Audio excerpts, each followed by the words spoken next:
Dictation start होगा 5 second बाद। Start. Arunachal Pradesh पर चीन ने एक बार फिर अपनी दावेदारी दिखाने की कोशिश की है।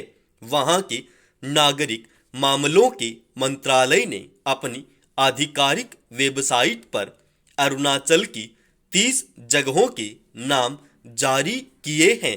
पिछले 7 वर्षों में यह चौथी बार है जब चीन ने अरुणाचल की जगहों के भारतीयों नामों को बदलकर चीनी नाम जारी किए हैं।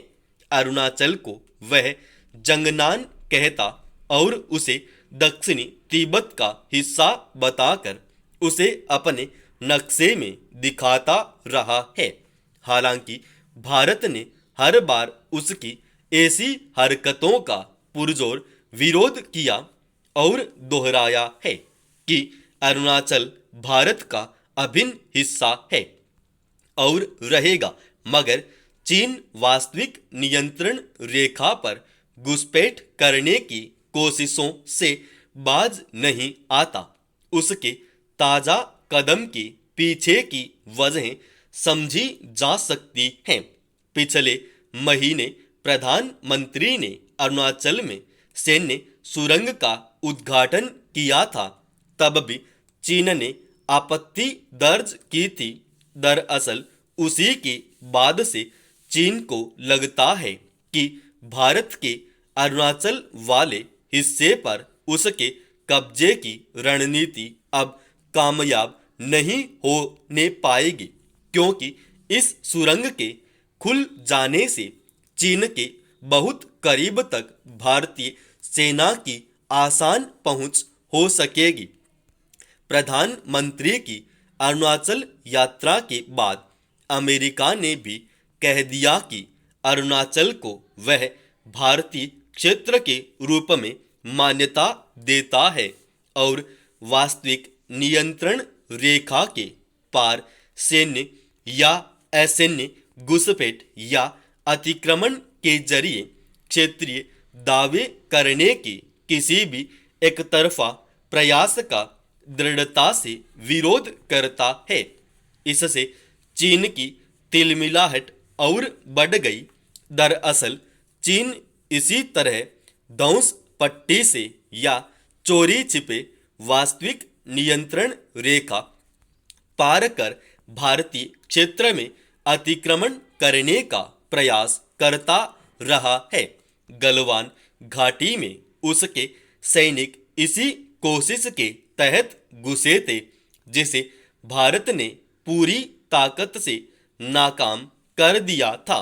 हालांकि बताया जाता है कि अब भी भारत के कुछ हिस्सों पर उसने अवैध तरीके से कब्जा कर रखा है, मगर इस तरह अंतरराष्ट्रीय संधियों का उल्लंघन कर और अपने नक्शे में पड़ोसी देश के हिस्से को दिखाकर कोई देश उस भूभाग का अधिकारी नहीं बन सकता।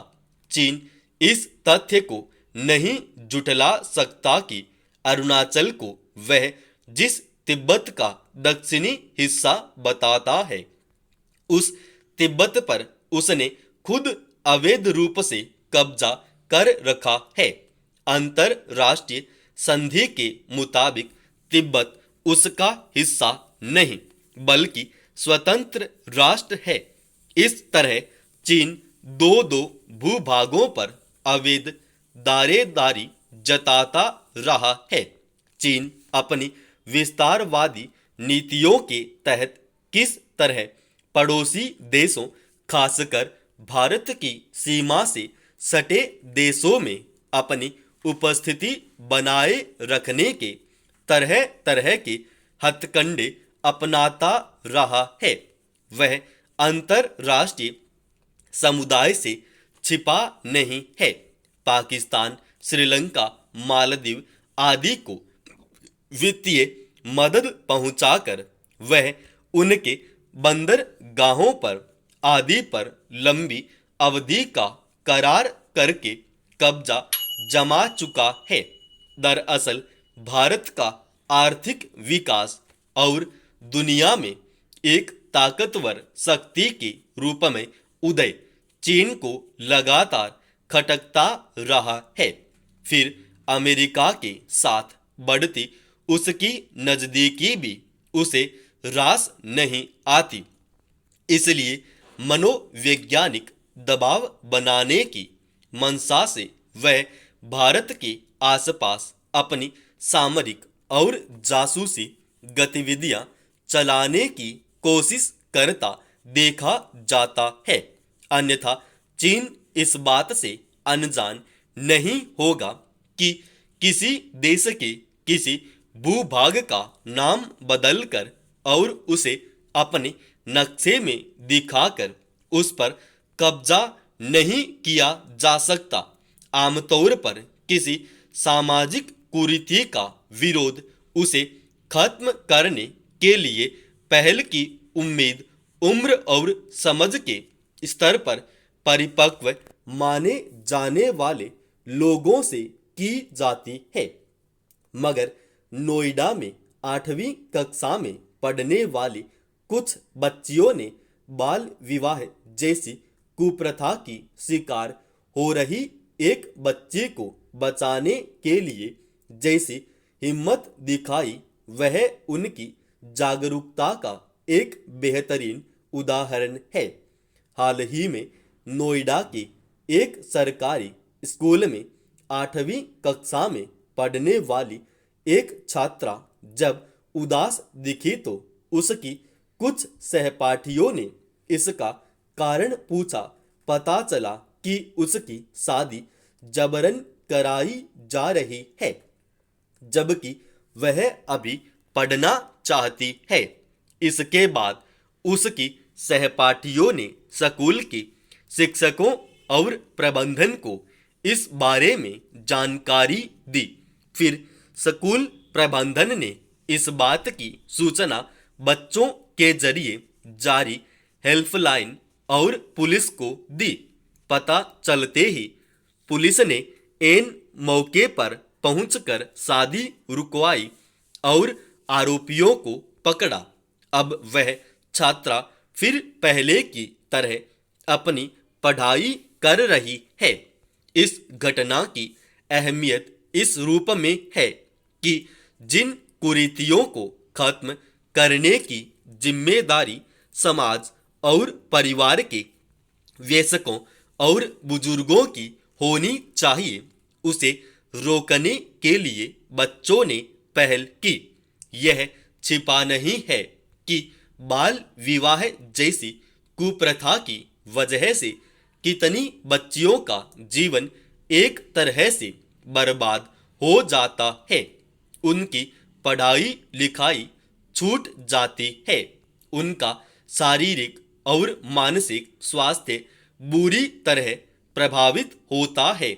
इसका असर समूचे समाज के ढांचे पर पड़ता है, जिनमें स्त्री पुरुष के बीच कई तरह पर खाई पैदा होती है।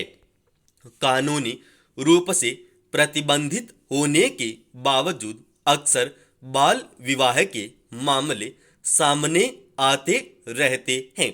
दरअसल ज्यादातर कुप्रथाएं इसीलिए चलन में रहती हैं कि समाज और परिवार के जिम्मेदार लोग ही उसे संरक्षण देते या उसकी अनदेखी करते हैं।